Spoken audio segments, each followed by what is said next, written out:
आज की ये हॉरर स्टोरी 3 बेस्ट फ्रेंड्स के बारे में है। प्रकाश, उसके गर्लफ्रेंड नंदिनी एंड उन दोनों का बेस्ट फ्रेंड भास्कर। ये तीनों बचपन से ही साथ थे एंड बहुत अच्छे दोस्त थे। ये तीनों जहाँ भी जाते थे, जो भी करते थे, सब साथ में ही करते थे। प्रकाश और नंदिनी की दोस्ती एक रिलेशनशिप में बदल गई and they turn into girlfriend and a boyfriend. And जब वो लोग अपने करियर के लिए सीरियस हो गए एंड अपने होम टाउन, अपने शहर से निकलकर दूसरे शहर में काम करने के लिए गए, तो उन्होंने मुंबई के बोरीवली शहर को चुना एंड वहाँ पर जाके उन्होंने एक फ़्लैट ढूंढा जो उनके हिसाब से उनके लिए बहुत अच्छा था, क्योंकि उसका रेंट भी इतना ज़्यादा नहीं था। इवन दो उन्हें थोड़ा शक हुआ कि इतने अच्छे फ्लैट का रेंट इतना कम क्यों है, बट उन्होंने फ्लैट की कमी होने के चक्कर में ज़्यादा ध्यान नहीं दिया एंड फटाफट उस फ्लैट को एक्वायर कर लिया एंड वहाँ पर रहने लग गए।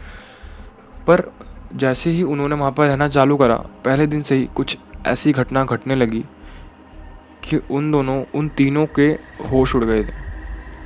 स्टार्टिंग में जब वो तीनों रहने लगे तो बीच रात में करीब 2-3 बजे के आसपास किचन की, बाथरूम की और हॉल की लाइट्स अपने आप ऑन हो जाती थी।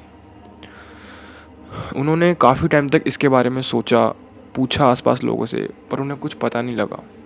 उन्होंने काफ़ी इलेक्ट्रीशियंस को भी बुलाया, पर वो लोग भी कुछ पता नहीं लगा पाए कि ये क्यों हो रहा है। एंड आखिर में थक हार के उन्होंने यही मान लिया कि ये कोई टेक्निकल प्रॉब्लम है एंड इनसे उन्हें कोई नुकसान नहीं हो रहा है, तो कोई दिक्कत नहीं है। क्योंकि वो तीनों आपस में भी काफ़ी ज़्यादा सवाल जवाब कर चुके थे कि आखिर ये लाइट्स ऑन कौन करता है रात में, पर तीनों का जवाब यही होता था कि हम में से किसी ने ये लाइट्स ऑन नहीं करी है एंड उनके अलावा उस घर में कोई भी नहीं था। तो उन्होंने इस प्रॉब्लम को ज़्यादा ध्यान ना देकर आगे बढ़ते रहे एंड अपने काम पर ध्यान दिया। वो तीनों एक कॉल सेंटर में जॉब करते थे, जिसमें प्रकाश और नंदिनी एक ही कॉल सेंटर कंपनी में काम करते थे एंड भास्कर एक दूसरी कंपनी में काम करता था। प्रकाश और नंदिनी शाम के 5 बजे तक अपने घर पर आ जाते थे एंड भास्कर रात के 10 बजे अपने घर पर आता था। उनके घर पर एक काम वाली बाई आती थी जो 6 बजे शाम को उनके घर पर काम करने आती थी, क्योंकि 5 बजे प्रकाश और नंदिनी ऑफिस से फ्री होकर आते थे। जब वो काम वाली बाई उनके घर में काम करने आती थी तो उसके साथ उसका एक बच्चा भी आता था, बट वो लोग उस बच्चे को कुछ भी नहीं कहते थे। इवन दो वो बच्चा पूरे घर को अपने सर पर उठा कर रखता था और उन्हें परेशान भी करता था, बट उन्होंने काम वाली बाई से इस बच्चे के बारे में ज़िक्र भी नहीं करा, क्योंकि उन्हें डर था कि अगर वो बुरा मान गई तो वो कहीं काम ना छोड़ दें एंड मुंबई जैसे शहर में काम वाली बाई मिलना बहुत ही मुश्किल था। तो उन्होंने उस बच्चे की शिकायत उससे बिल्कुल भी नहीं करी। इवन दो वो तो उस बच्चे के बारे में उस काम वाली बाई से कभी बात भी नहीं करते थे।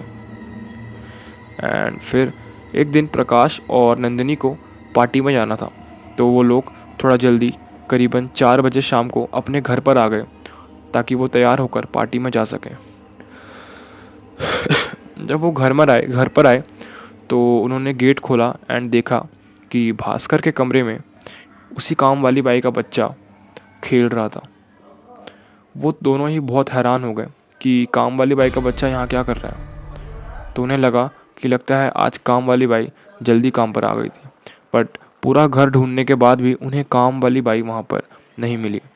तो उन्हें लगा कि उनके पड़ोसी शर्मा जी के पास वो काम वाली बाई अपने बच्चे को इनके घर पर छोड़कर काम करने चली गई होगी। ये सुनकर वो दोनों बहुत ही गुस्सा हुए कि वो ऐसा कैसे कर सकती है, और वो लोग वेट करने लग गए कि वो जैसे ही इनके घर पर काम करने आए तो वो उसे डांटे। पर कुछ टाइम वेट करने के बाद वो जब शर्मा जी के पास उनके घर पर गए, जो उनके पड़ोसी थे, कि ऐसा ऐसा हुआ है, तो वो दोनों एक चीज़ सुन के एकदम ही ज़्यादा शॉक हो गए कि आज तो काम वाली बाई काम करने ही नहीं आई है। एंड जैसे ही वो दोबारा अपने घर पर गए तो उन्होंने देखा कि उस काम वाली बाई का बच्चा वहाँ से गायब था। उन्होंने पूरा घर छान मारा पर वो लड़का कहीं भी नहीं मिला। एंड देन उन दोनों ने इस चीज़ को ज़्यादा ना सोचकर, क्योंकि ये चीज़ उन्हें बहुत ज़्यादा टेंशन दे रही थी, ये ना सोचकर उन्होंने सोचा कि ठीक है, हम पार्टी में जाते हैं, ये हम बाद में देखेंगे। एंड वो दोनों गेट लॉक करके पार्टी में चले गए। रात के 10 बजे भास्कर आया एंड उसने गेट खोला, वो अंदर गया एंड उसने देखा कि बाथरूम की लाइट फिर से जली हुई थी। उसने ज़्यादा ध्यान नहीं दिया क्योंकि उसे नहाने जाना था, तो उसने वो लाइट जली ही रहने दी। वो अपने रूम में गया, कपड़े चेंज करे एंड टॉवल लेके बाथरूम की तरफ चला गया नहाने के लिए। एंड जैसे ही उसने बाथरूम का दरवाज़ा खोला, वो हक्का बक्का रह गया। दरवाज़ा खोलते ही बाथरूम में खून के छींटे दिखे एंड बहुत सारा खून बहता हुआ दिखा। भास्कर के सर से पसीने छूटने लग गए एंड वो बहुत ज़्यादा डर गया था। और एकदम से उसको उसके कमरे से उस काम वाली बाई के बेटे की हंसने की आवाज़ आने लगी। वो भागता हुआ वहाँ गया एंड देखा कि काम वाली बाई का बेटा उसके बेड पे कंबल पे खुद के मुंह को ढके हुए बैठा है एंड हंस रहा है। उसने चिल्लाकर पूछा कि तुम यहाँ क्या कर रहे हो? तो उसने कंबल उठाकर उसकी तरफ ऐसे मुस्कुरा कर देखा कि मानो उसके चेहरे पर कई सारे राज छिपे हो।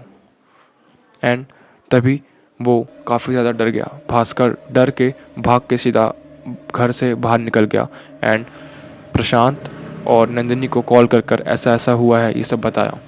प्रशांत और नंदिनी पार्टी छोड़कर सीधा अपने घर पर आ गए एंड वो लोग अपने घर के अंदर गए तो देखा कि खून के छींटे बाथरूम में अभी भी थे, पर वो बच्चा गायब था। उन्होंने उस फ्लैट के मालिक को बुलाया एंड काफ़ी ज़्यादा झगड़ा करने के बाद उस मालिक ने उन्हें ये बताया कि आज से करीबन 8 साल पहले यहाँ पर एक परिवार रहता था और उस परिवार में एक बच्चा, उसकी माँ और उस बच्चे का बाप रहता था। वो बाप काफ़ी ज़्यादा परेशान था, उसने बहुत ज़्यादा लोन ले रखा था सबसे। तो उसने क्या करा, अपनी बीवी और अपने बच्चे को गोली से मार दिया और ख़ुद की आत्महत्या कर ली, एंड वो भी इसी फ्लैट में। तो ये सुनकर वो तीनों काफ़ी ही ज़्यादा शॉक हो गए थे एंड अब इस घर में रहना तो क्या, वो एक एक पल गुजारने को भी डर रहे थे। तो उन्होंने ये तय करा कि आज रात इस घर में रुककर सुबह फटाफट ये कमरा चेंज कर देंगे।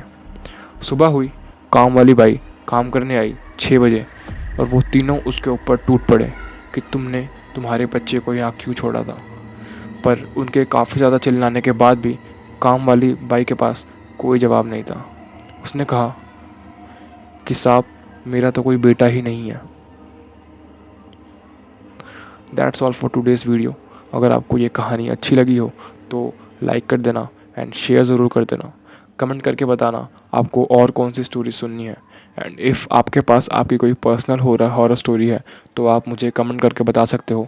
मैं आपको अपनी ईमेल आईडी दूंगा and you can send me there.